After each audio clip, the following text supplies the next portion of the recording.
Hey, good morning, fam. It's your Coach Sid here, U.S. expat traveling abroad. I'm still running, racing, eating, sleeping, living, and loving.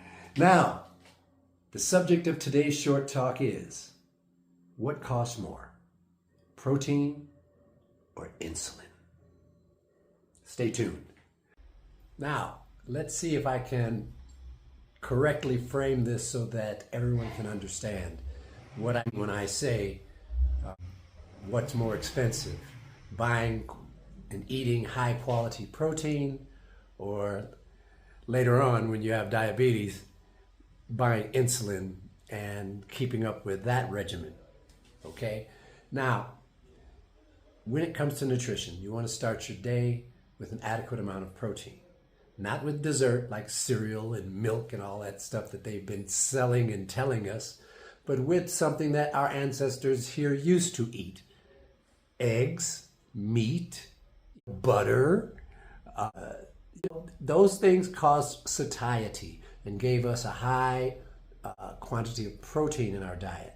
And that protein helped to balance and regulate our hormones, help us maintain lean body mass and muscle mass, helps with our acuity, mental sharpness, because your hormones have to be optimized in order to do that.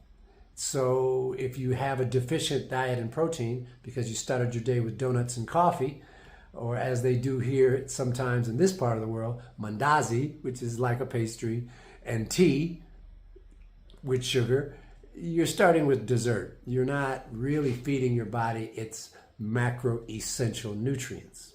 Okay?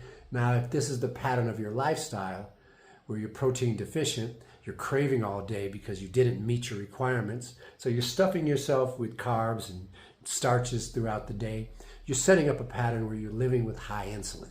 That high insulin over the years, months, years, and even decades leads to our insulin resistance and then our diagnosis of diabetes.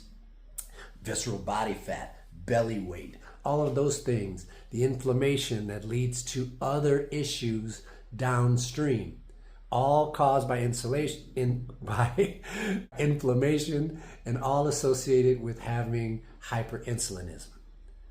Doctors and modern clinicians are teaching now to eat diets that are lower in starches and carbohydrates and then meet protein requirements so that we can reverse or prevent this trend from happening. You know full well how fat our countries are. Back in America, everyone's chubby, right? And metabolic illness, metabolic disorder has to affect at least 80% of Americans. Okay, don't believe me, look it up yourself. Now, I'm going to share what I'm eating right now just so you get an idea of what I'm doing today, because I would rather spend the money on protein than spend the money on hospital stays and medications later in life. So I scrambled some eggs this morning for me because I'm having a meatless diet today, meatless breakfast anyway. I scrambled 5 eggs. That's about 30 grams of protein. This piece of chapati, this half piece of chapati, is probably about 10 grams of carbs. So I'm not concerned with that because we're not eating 100 grams of carbs with breakfast. But I do want to get 30, 40, 50 grams of protein into me. Now on this chapati is about 22 grams of mature cheddar. We're looking at maybe 5 grams of protein that I've added to that. We're up to 35 grams. In addition to this, I've also added some hummus, which should add a few more grams of protein. Hummus is made from chickpeas, garbanzo beans. In the Middle East, they mash and blend it with lemon, olive oil, garlic, salt, and it's called hummus. So I've got some hummus, so some plant protein. I like probiotics with once or more a day at least. So I've got some kimchi here, which is fermented cabbage. And I've got some fresh avocado because, hey, it's avocado, baby. Every day I have some of that, which is basically fat and fiber. So I'm getting a good deal of high quality protein, healthy fats from the ghee that I cook the eggs in, from the fat that's in the avocado, and also some fat from the mature cheddar cheese. So I'm going to get my protein requirements met. I'm not going to overly spike my insulin by eating something starting my meal with a lot of sugar.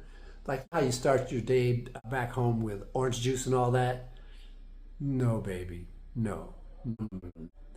You will not see juice on my breakfast table, at least not for me, to eat on any day from now until perpetuity. Okay? Sorry, but I don't prescribe or recommend juice diets for anyone. Anyway, so that's what I wanted to share.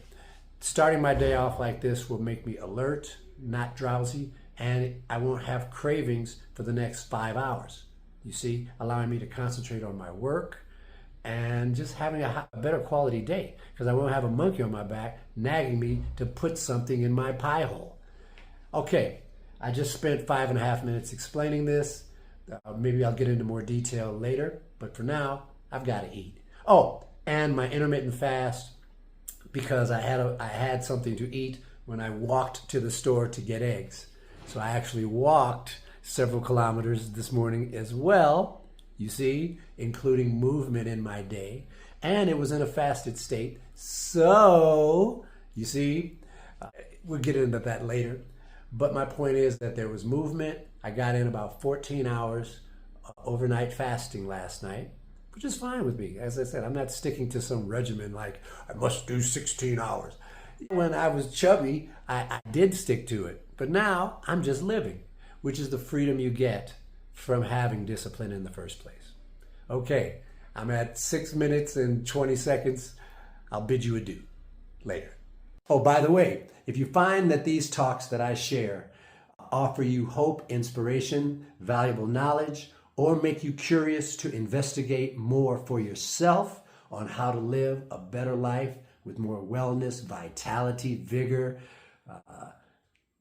strength, hit the like button, subscribe to my channel, and please leave a comment for me. Questions, suggestions, or just some of your experience and how you've made your life better to avoid illness, to reverse diabetes, to help yourself to be healthier.